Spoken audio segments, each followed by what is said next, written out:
This is Tony Regis reporting from the Philippines. After the birth of nuclear weapons, of space technologies, and of ideological clashes, we have found ourselves on the verge of trying to predict our future and maybe even control our present.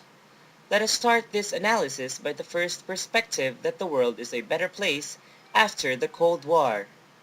The first theorist is the analysis of Joan Goa in 2004 for democratic states, which discussed that democratic societies after the Cold War are very unlikely to wage a war against the other states, as they are bounded by their constitutions to protect their society.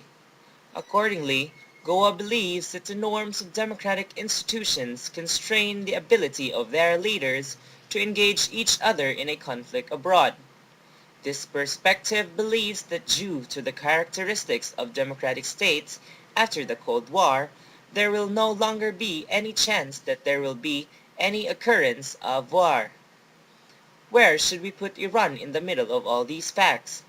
Well, Iran is a country that has economic needs, and this means that an economic analyst is looking at what Waltz is saying. According to Waltz, the other countries that will rise towards becoming a superpower may be threatened by the United States economically, politically, and militarily. One of these countries is Iran and the nuclear weapons that it has in its country.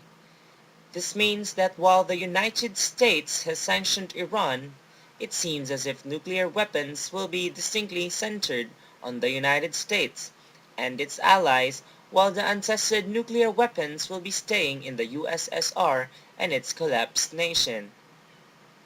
Further, Waltz argues that there will be proliferation of nuclear weapons, but it will be controlled as it is a product of bandwagoning and not balancing of power.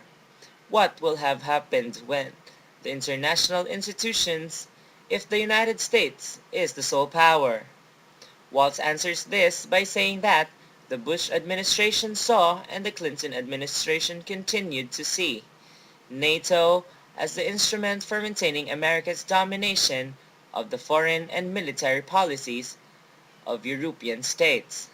This means that the international institutions, which were supposedly made for the interest of many countries, have now been serving the interest of the lone superpower, that is, of the United States.